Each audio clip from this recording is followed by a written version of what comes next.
तो हेलो दोस्तों, कैसे हो तुम सभी लोग। तो आज मैं आ चुका हूँ if I don't die soon I will rule the demon realm के एक और नई वीडियो के साथ। तो पिछले एपिसोड में तुम लोगों ने देखा था बुढ़ा एक डीमन केव में पहुँचता है जहाँ पर एक बंदा ढेर सारे पोर्टल्स को खोल करके उसमें से जानवरों को बुला रहा होता है। इसके बाद हमें एक बंदे को दिखाया गया था जो कि उन सभी जानवरों के लिए पोर्टल्स को खोल रहा था। फिर वहीं पर ही हमारा पिछला एपिसोड ख़त्म हो गया था। अब इस चैप्टर की शुरुआत होती है और हमें इमॉर्टल डीमन रियलम के सिविलियन डिस्ट्रिक्ट का सीन दिखाया जाता है जहां पे लाशों के ढेर के ऊपर से एक 5 लेवल का बीस्ट चलते हुए जा रहा होता है, जहां वो चलते चलते एक बच्चे को उठाता है और उसको खाने वाला होता है। लेकिन उसको बीच में बचाने के लिए आ जाता है वो मोटा वाला किंग। मोटू उस बच्चे को बचा लेने के बाद चिल्लाते हुए बोलता है, आखिर तुम लोग किस तरीके के मॉन्स्टर हो। मोटू ये चिल्लाने के बाद अपना हथौड़ा उठाता है और एक ही हथौड़े में उस बीस्ट को मार डालता है। इसके बाद हमें पतलू को दिखाया जाता है जो कि एक विलेजर से रिपोर्ट ले रहा होता है जहाँ पे उसके विलेज में सिर्फ कुछ ही लोग जिंदा बचे रहते हैं, बाकी सारे मारे जा चुके होते हैं। इसके बाद एक और बंदा पतलू से बोलता है, यहाँ पे ये मॉन्स्टर अचानक से अपेयर हो गए, इस वजह से हमें रिएक्ट करने का टाइम ही नहीं मिला। मोटू फिर पतलू के पास आता है और माफ़ी मांगते हुए बोलता है, अगर मैं तुम्हें ये इन्फॉर्मेशन पहले सेंड कर देता तो ये सारी चीज़ें ना हुई होती। हमारे लैंड स्पिरिट के जो स्ट्रॉन्गेस्ट वॉरियर थे वो कुछ ही बचे हैं जो कि 1 पीस में हैं, बाकी सारे 2 पीस में हैं। जब सियांग सेन डीमन केव से वापस आया तो फिर वो बहुत ज़्यादा ही इंजर्ड था और उसके बाद वो होश में ही नहीं आया। पतलू ये सुन के मोटू से बोलता है, अभी हमारे पास टाइम नहीं है उदास होने का, तुम एक किंग हो, तुम्हें अपने आप को स्ट्रॉन्ग रखना पड़ेगा। मोटू इसके बाद अपने सोल्जर से बोलता है, हमारी बची हुई जितनी भी फोर्स हैं उन सभी को जाकर के रिपोर्ट कर दो। सोल्जर इस पे बोलता है, हमारे जितने भी एस रैंक वाले सोल्जर्स थे उनमें से 10 ही बचे हुए हैं। ये सोल्जर भाई जैसे ही ये बोलता है इसको पनौती काटता है और यहाँ पे एक लेवल 5 का बीस्ट आ धमकता है। ये देख करके पहले वाला विलेजर बोलता है, ये बीस्ट तो पहले साकिंग विलेज में था, क्या वो लोग इतनी जल्दी खत्म हो गए और यहाँ पे ये इतने सारे क्या कर रहे हैं। मोटू ये देख करके बहादुरी दिखाता है और पतलू से बोलता है, मैं इन सभी को संभालता हूँ, तुम इन सभी को लो और कहीं पे जाकर के छुप जाओ। पतलू बोलता है, अबे तू पागल हो गया है क्या, अकेले जाना सुसाइड के ही बराबर है। पतलू बोलता है, तुम्हें और मुझे दोनों को ही पता है हमारे स्पिरिट रेस ने कितनी ज़्यादा हार्डशिप को झेला है बस सरवाइव करने के लिए। अगर हो सकता है तो हम दोनों के ही क्लैन में से किसी एक क्लैन को तो जरूर से ही सरवाइव करना चाहिए। पतलू ये सुन के चिल्लाते हुए बोलता है, मेरे पास वापस आओ। लेकिन भाई वो प्रिंसेस अपने बाप को रोक लेती है। वहीं दूसरी तरफ मोटू उस बीस्ट से फाइट करने को चला जाता है। फिर ये भागते भागते अपने मन में सोचता है, क्या यहाँ पे सच में कोई गॉड नहीं है जो कि हमारे पूरे स्पिरिट रेस को इस जैसे एक डिजास्टर से पहले के जैसे ही बचा ले। अगर सच में यहाँ पे कोई गॉड नहीं है तो फिर मैं ही ड्रैगन स्लेयर बन जाऊंगा। अब भाई जैसे ही मोटू और बीस्ट की फाइट होने वाली होती है तभी यहाँ पे रोशनी चमकता है और उसी रोशनी के साथ जीटे के ऊपर से एक अटैक आता है और उसी अटैक से उस बीस्ट के परखच्चे उड़ जाते हैं। उस अटैक को देख करके पतलू, प्रिंसेस और यहाँ तक कि ये मोटा भी हैरान हो रखा होता है और ये अटैक करने वाला और कोई नहीं भाई अपना ज्ञान ही होता है, जो कि एकदम ही कूल तरीके से अपने वेपन को एडजस्ट करता है और कंधे पर रख के खड़ा हो जाता है। ज्ञान को देख करके पतलू बोलता है, ये बंदा कौन है, ये तो डीमन रेस से है। ज्ञान इसके बाद जब जीटे के ऊपर से उतर जाता है तो मोटू बोलता है, तुम कौन हो, तुम हमारे स्पिरिट रेस से तो नहीं हो। ज्ञान बोलता है, मैंने तुम लोगों को पहले ही ये वार्न किया था कि एक ऑल आउट वॉर के लिए तैयार हो जाओ। अगर यहाँ पे मेरे फादर इन लॉ की बात नहीं होती तो मैं तुम लोगों को यहाँ पे परेशान करने के लिए बिल्कुल नहीं आता। मोटू बोलता है, तुम स्ट्रांग तो दिख रहे हो लेकिन यहाँ पे कोई तरीका ही नहीं है जिससे कि तुम इतने सारे ड्रैगन्स के साथ एक बार में फाइट कर लोगे। ज्ञानी ये सुनने के बाद अपने ब्लड आइस पपेट वाली टेक्निक को रिलीज करता है और 3-4 आइस पपेट बना लेता है। दूसरी तरफ प्रिंसेस शर्माते हुए सोच रही होती है, मुझे पता था ये तुम ही हो। नाउ ज्ञान पे हम दोबारा से आते हैं जहाँ पे वो आइस पपेट को समन करने के बाद उन सभी को ऑर्डर दे देता है सारे ड्रैगन्स को ख़त्म करने का। अब यहाँ पे भाई और क्या होना है, जैसे ही पपेट्स को ज्ञान का ऑर्डर मिल जाता है ये सारे ड्रैगन्स के ऊपर टूट पड़ते हैं। मोटा ज्ञान को देख करके हैरान होते हुए सोचता है, क्या यह बंदा किसी तरीके का गॉड है। अब ज्ञान बोलना शुरू करता है, उनके लिए इतना काफ़ी होगा, चलो हम अपने मेन बिजनेस पे आते हैं। मुझे बताओ कि ये सारे ड्रैगन्स आए कहाँ से है और वहाँ पे ले करके चलो। मोटू गेन की बात सुनने के बाद गेन को उसी डीमन केव के एंट्रेंस के पास ले आ जाता है और बोलता है यह वही जगह है जहाँ से पहली बार एबनॉर्मल एक्टिविटीज़ होनी शुरू हो गई थी और ये यही जगह है जहाँ से मेरा बेटा बच के निकला था। यहाँ इस पूरे इमोर्टल डीमन रियलम में जितने भी डीमन केव है, यहाँ पे हर एक केव में एक ऑब्जर्विंग टीम होती है जो कि हमेशा ही तैनात रहती है। हमें पहले ही 5 से भी ज़्यादा डीमन केव से रिपोर्ट आ चुकी है कि वहाँ पर और भी ज़्यादा मॉन्स्टर्स आने शुरू हो चुके हैं। ये डेफिनेटली कोई एक सिंपल सा एक्सीडेंट तो नहीं हो सकता। ज्ञान बोलता है मैंने तुम्हें पहले ही कहा था ये ईविल रेस का काम है। क्या यहाँ पे तुम्हारे बेटे के साथ कोई और था जो कि अंदर गया था? मोटा बोलता है उसके अंकल आहुई एक एडवेंचर टीम के साथ गए थे, लेकिन उनमें से सिर्फ सा सेंग ही एस्केप करके बाहर निकल पाया। ज्ञान बोलता है उनके साथ कोई एल्डर नहीं था क्या? मोटू बोलता है हमारी जितनी भी आर्मी है वो सारी की सारी स्ट्रॉन्ग यंग मैन से मिलके बनी है। यहाँ पे सबसे ज़्यादा बूढ़ा आदमी जो था वो आहू ही था। ज्ञान ये सुन के अपने मन में सोचता है क्या मेरे फादर इन लॉ भी इस डीमन केव में गए थे? लेकिन मैं जब माउंटेन से नीचे आया तो मैंने सारी बैटलफील्ड को चेक कर लिया और वहाँ पे उनका कोई भी साइन देखा ही नहीं। ज्ञान ये सोचने के बाद मोटू से बोलता है क्या कोई है जो कि किसी दूसरे डीमन केव में एंटर किया हो? मोटू बोलता है नहीं तो यहाँ पे मैंने हर जगह पे ट्रूप स्टेशन बना रखे हैं। अगर कोई डीमन केव में एंटर करेगा तो उसका सीधा रिपोर्ट मेरे पास ही आएगा। ज्ञान ये सुन के सोचता है ऐसा हो सकता है कि वो बहुत पहले इस डीमन केव में एंटर किए हो। मुझे यहाँ पे बातचीत करके और ज़्यादा समय को बर्बाद नहीं करना चाहिए। ज्ञान ये सोच के बोलता है चलो अंदर चलते हैं। ज्ञान को यूं ही जाता देख करके सोल्जर्स बोलते हैं हे ये बहुत ज़्यादा ही डेंजरस हो सकता है अगर तुम बिना किसी प्रिपरेशन के सीधा ही अंदर चले गए तो। मोटू ये देख करके उन सभी सोल्जर्स को रोकता है और बोलता है क्या तुम लोग अभी भी फिगर आउट नहीं कर पाए? ये एक गॉड है जो कि हेवेंस द्वारा हमें भेजा गया है। जैसा कि डेकेड्स पहले हमारे बैटल के समय पे हुआ था, जब भी स्पिरिट रेस कोई भी क्राइसिस को फेस करेगी कोई ना कोई गॉड का डिसेंडेंट आएगा और हमें उस क्राइसिस से बचाएगा। हमें अभी के लिए बस इतना करना है कि गॉड में भरोसा रखना है। मोटू जब ये बोलते बोलते केव में एंटर करता है तो केव के अंदर इतने सारे जानवरों को देख करके ये एकदम ही हैरान हो जाता है। सोल्जर इन सभी मॉन्स्टर्स को देख करके बोलते हैं जैसा कि एक्सपेक्ट किया था ये सारे के सारे मॉन्स्टर बाहर की दुनिया से हैं और ये सारे के सारे पीक एस रैंक वाले हैं। गैन भी इन मॉन्स्टर्स को देख करके सोचता है तो सच में बाहर जितने भी मॉन्स्टर हैं वो सारे के सारे इन्हीं डीमन केव से आए हैं, लेकिन ये लोग यहाँ पे कहाँ से आए? लेकिन फिर भी मैं इन पे और भी ज़्यादा टाइम को वेस्ट नहीं कर सकता।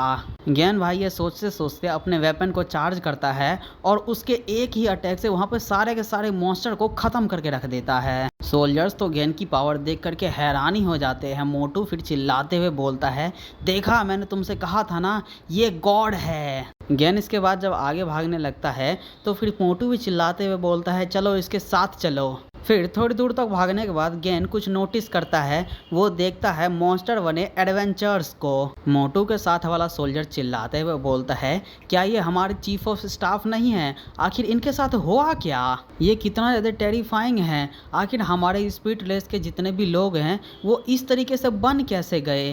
कैप्टन हु और हमारे एडवेंचरर टीम के फॉर्मर कॉमरेड। मोटू इनको देखने के बाद गुस्से में बोलता है नहीं अब ये लोग हमारे कॉमरेड और ज़्यादा लंबे समय तक नहीं रहे, अब ये लोग एक मॉन्स्टर में बदल चुके हैं। दूसरी तरफ गैन इनको देख करके सोचता है ये जो स्पीड रेस का ट्रांसफॉर्मेशन है वो कोई डार्क टाइप वाली एबिलिटी लग रही है। इसके बाद उनमें से एक मॉन्स्टर अपने पावर को बूस्ट मारता है और डीमन आर्मराइजेशन को 90% तक कर लेता है। मोटू ये देख करके हैरान होते हुए बोलता है ये लोग सच में इन सभी कॉप्सेस को इस तरीके से कंट्रोल कर पा रहे हैं कि ये सारे के सारे डीमन आर्मराइजेशन तक कर पा रहे हैं। मोटू इसके बाद हमें डीमन आर्मराइजेशन के बारे में बताता है। लेजेंड के हिसाब से पहले के समय में इस पूरी दुनिया में सिर्फ और सिर्फ 2 ही फैक्शन हुआ करते थे, ह्यूमंस और डीमंस। और जितने भी डीमंस हुआ करते थे वो सारे के सारे डीमन केव्स में ही ऑपरेट किया करते थे। बहुत लंबे समय तक डीमन केव में रहने की वजह से उनको मैजिक और इन्वायरमेंट का इन्फ्लुएंस पड़ा और डीमंस लगातार इवॉल्व करते रहे, जिसकी वजह से उन लोगों ने 3 अलग अलग रेसेस को जन्म दिया जिनका कि सिविलाइजेशन और इंटेलिजेंस बिल्कुल ही अलग था, जिनको कि अभी हम स्पिरिट रेस, डीमन रेस और इविल रेस के नाम से जानते हैं। लेकिन जैसे जैसे इनकी इंटेलिजेंस बढ़ती रही वैसे वैसे इनकी पावर कम होने लगी। बाद में इन सभी के बीच में एक फॉरबिडन टेक्निक फैलने लगी जिसका कि नाम था डीमन आर्मराइजेशन। इस टेक्निक की वजह से कुछ ही समय में किसी की भी पावर 7 से 8 गुना बढ़ जाया करती थी। हमारे स्पिरिट रेस के जो फॉर्मर हीरो हुआ करते थे, हमें बचाने के लिए उन्होंने कंप्लीट डीमन आर्मराइजेशन को अनलीश किया, लेकिन इसकी वजह से उनको एक बहुत बड़ा प्राइस पे करना पड़ा। उनकी सारी मेमोरी और विजडम चली गई और वो पूरी तरीके से एक ऐसे डीमन में बदल गए जिनको कि कुछ पता ही नहीं था। और इसके ऊपर भी डीमन आर्मराइजेशन का जो पावर होता है उसको रिवर्स भी नहीं किया जा सकता। इसके बाद मोटू के पीछे वाला सोल्जर बोलता है अगर चीफ ऑफ स्टाफ पहले से ही इतने ज़्यादा स्ट्रॉन्गर थे तो फिर वो और कितने ज़्यादा पावरफुल हो गए होंगे अब जब वो डीमन आर्मराइजेशन के अंदर चले गए हैं। तो ज्ञान ये सुनने के बाद अपना एक ही अटैक करता है और वो चीफ ऑफ स्टाफ के सर को 2 टुकड़े में काट के रख देता है। ज्ञान उसके सर को काटने के बाद 2-3 और स्लैश मारता है और उसके टोटे टोटे करके रख देता है। अब ये देखने के बाद भाई ये मोटू और ये सोल्जर का रिएक्शन देखो, जस्ट लाइक वाओ। इनके इतने ज़्यादा पावरफुल चीफ ऑफ स्टाफ को ज्ञान यूँ चुटकियों में मार करके खलास कर दिया। ज्ञान उस चीफ ऑफ स्टाफ को ठिकाने लगाने के बाद सोचता है पहले की पपेट और पॉइजनस इंसेक्ट के जैसे इनको भी मारा नहीं जा सकता। ज्ञान ये सोचने के बाद इन सभी से चिल्लाते हुए बोलता है तुम लोग जल्दी जल्दी यहाँ से बाहर निकल जाओ, अगर तुम लोग भी इस पॉइजन से घायल हो गए तो तुम लोग ऐसे ही बन जाओगे। इनको जिनको कि मैंने अभी मारा है ये लोग बहुत जल्दी ही हील हो जाएंगे। ज्ञान ये बोलने के बाद सोचता है सिर्फ एक ही ऐसा पर्सन है जिसको कि मैं जानता हूँ जो इतने ज़्यादा पावरफुल डार्क मैजिक को परफॉर्म कर सकता है। वो बंदा एक SSS रैंक का डार्क सॉर्सरर था जिसको कि मैंने अपनी पिछली लाइफ में इनकाउंटर किया था। ज्ञान के ये सोचने के बाद हमें इविल रेस की टेरिटरी में मिस्टी ब्लड फॉरेस्ट में उसी SSS रैंक के सॉर्सरर को दिखाया जाता है जिसके सामने अपना बैडएस बुढ़ा थक करके बैठा होता है, जहां बुढ़े ने भी सॉर्सरर की ऐसी की तैसी लगा रखी होती है। जहां सॉर्सरर बुढ़े से बोलता है ऐसे स्ट्रगल करना बंद कर दो हो लिंग, मैं इस बार पूरी तरीके से प्रिपेयर होकर के आया हूँ। अब भाई थोड़ा सा इस बंदे के बारे में भी जान लो। ये बंदा एक SSS रैंक का डार्क मेज है जिसका कि नाम है हेमू। अब इसके बाद हमें 13 साल पहले की कहानी दिखाई जाती है जहाँ पे ये हेमू स्पिरिट रेस के ऊपर अटैक करने को आ रखा था। इसके बाद वो जब जवान वाले बुढ़े को देखता है तो बोलता है तो फिर तुम ही हो लिंग, बहुत ज़्यादा ही ब्रेव हो, लेकिन सिर्फ बहादुरी से ही तुम क्वालिफाई नहीं हो जाते जिससे कि तुम मुझे रोक सको। बुढ़ऊ ये सुन के बोलते हैं ऐसा लगता है मेरे पास और कोई चॉइस ही नहीं बची। स्पिरिट रेस की जितनी भी आर्मी थी वो पूरी तरीके से ख़त्म हो ही चुकी है, मुझे कम से कम स्पिरिट रेस के लास्ट होप को तो बचा के रखना ही पड़ेगा। अब इसी के साथ हमें जवान वाले मोटू और पतलू को दिखाया जाता है। बुढ़ऊ इसके बाद डीमन आर्मराइजेशन को एक्टिवेट करना शुरू कर देता है। पहले 10% होता है, फिर 20%, फिर 30%, फिर 50%, फिर 100%। और 100% होने के बाद जो भाई बुढ़े का लुक निकल के आता है ना, एकदम चुम्मेश्वरी भाई। हेमू भी बुढ़े को देख करके एकदम ही हैरान हो जाता है। बुढ़ा फिर एक स्ट्राइक लगाता है और उस स्ट्राइक से हेमू आधा कट जाता है, मतलब भाई उसके हाथ का जो एक हिस्सा होता है वो पूरा कट जाता है। Now back to the present, जहाँ हेमू बोलता है 13 साल पहले तुमने मेरी बॉडी को डिस्ट्रॉय किया था। पिछले 13 सालों से मेरी बॉडी के जितने भी टिश्यूज़ हैं उनको हर रोज़ चेंज करना पड़ता है, जिसकी वजह से मेरे को ये बार बार याद आता है कि कितना ज़्यादा स्पीड रेस डिस्ट्रॉय होने का डिज़र्व करता है। मेरे तुम्हारे प्रति इस हेटरेट की वजह से मैंने इतने लंबे समय तक ढूंढा और मुझे फाइनली ये जगह मिली। ये एक ऐसी जगह है जो कि स्पीड रेस को सप्रेस कर सकती है। ये एक इविल रेस की टेरिटरी है जहाँ पे स्पीड रेस के जितने भी मेंबर्स आएंगे उन सभी के ऊपर बहुत ज़्यादा ही डीबफ्स लग जाएंगे इस लैंड की वजह से। तुमने भले ही SSS रैंक को पास करके L रैंक पे पहुंच चुके हो, लेकिन फिर भी तुम अपने फुल स्ट्रेंथ को यहाँ पे यूज़ नहीं कर सकते। चलो भाई, इसी के साथ हमें SSS रैंक से ऊपर के रैंक का पता चलता है जिसका कि नाम है L रैंक। नाउ अब हम हेमू पे दोबारा से आते हैं, जहाँ पे वो बोलता है ये जितने भी डायमेंशनल गेट हैं वो सारे सारे स्पीड रेस और इविल रेस को आपस में कनेक्ट करती हैं। मैं इन सभी क्रीचर्स को लगातार स्पीड रेस में भेजता ही रहूँगा।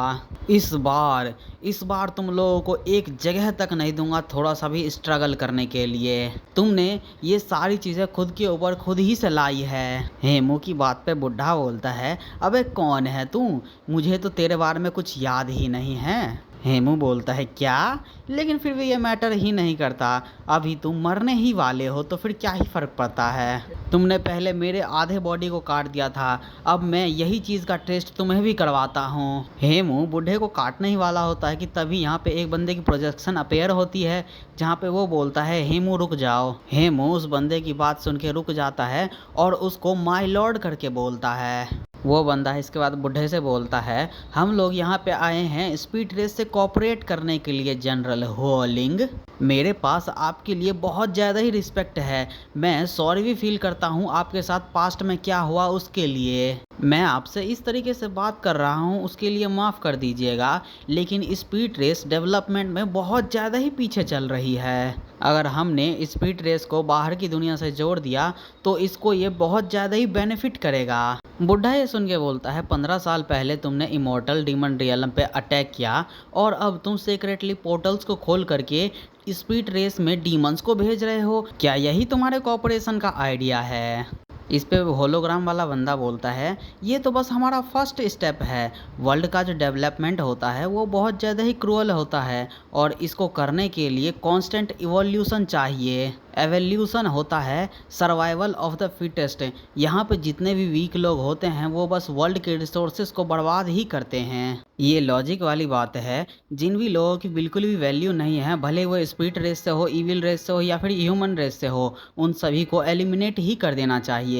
इस दुनिया को सच में एक पावरफुल लीडर की ज़रूरत है और तुम और मैं ऐसे लोग हैं। बुढ़ा ये सुन के बोलता है तुम्हारे ये फालतू से वैल्यूज़। फिर बुढ़ा अपना डीमन आर्मराइजेशन ऑन कर लेता है और बोलता है इस स्पिरिट रेस से बाहर निकल जाओ। हेमू बुढ़े के एनर्जी के प्रेशर को देख करके बोलता है आखिर अभी भी इसके पास इतनी ज़्यादा पावरफुल एनर्जी कैसे हो सकती है। हेमू इसके बाद अपने मन में सोचता है इसकी एनर्जी थोड़ी देर पहले पूरी तरीके से कमज़ोर हो चुकी थी, लेकिन आखिर क्यों ये बंदा दोबारा से डीमन आर्मराइजेशन को यूज़ करना चाहता है। नहीं, अगर देखूं तो यहाँ पे डीमन आर्मराइजेशन से भी ज़्यादा कुछ है। ये अपने एल रैंक की बॉडी का यूज़ कर रहा है डीमन आर्मराइजेशन को परफॉर्म करने के लिए, जिसकी वजह से यहाँ पे इसके पास जितने भी रिस्ट्रक्शन लगे हुए थे वो सारे टूट गए और ये सेल्फ डिस्ट्रक्शन अपनी फुल पावर से करेगा। अगर ये धमाका हुआ तो ये इतना तो काफ़ी होगा ही, जिसकी वजह से यहाँ पे ये गेट के साथ साथ ये पूरी जगह भी बर्बाद हो जाएगी।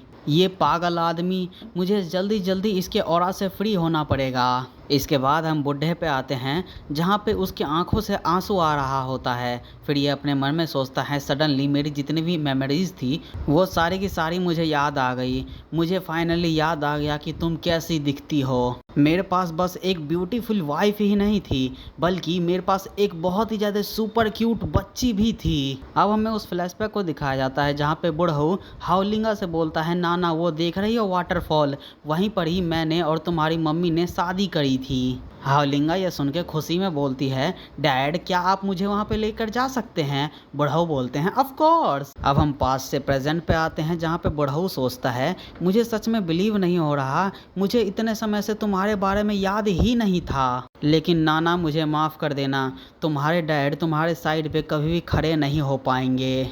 तुम तो अभी तक में बहुत ज़्यादा ही लंबी हो चुकी होगी और अभी के टाइम पे तुम 18 साल की होगी। क्या तुम अभी किसी को डेट कर रही होगी। बुढ़ा अब जितने में ये सारी बातें सोच रहा होता है उतने में हेमू भी ब्रेक फ्री हो जाता है और अपने हाथ में स्वॉर्ड बनाते हुए बोलता है बुढ़ाऊ तू हेल में जा। नाउ बैक टू द बुढ़ा। वो सोचता है मुझे माफ़ कर देना कि मैं तुम्हारे साथ अभी और ज़्यादा नहीं हो सकता।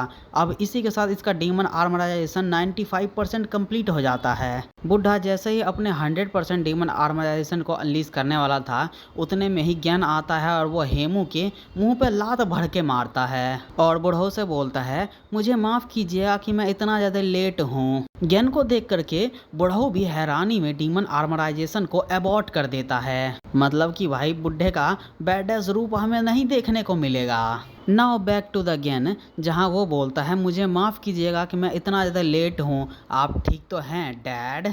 तो चलो भाई, गेन के डैड बोलने के साथ ही इस वीडियो को यहीं पर ही ख़त्म करते हैं। इस वीडियो को एक हैप्पी एंडिंग देने के लिए मैंने 2 दिनों का इंतज़ार किया है, तो वीडियो को लाइक और चैनल को सब्सक्राइब कर दो कि तुम लोगों को एक एक्स्ट्रा चैप्टर देखने को मिल रहा है। तो चलो फिर अगली वीडियो आएगी इसकी 2-3 हफ्ते बाद 1-2 चैप्टर के साथ। तब तक के लिए बाय बाय।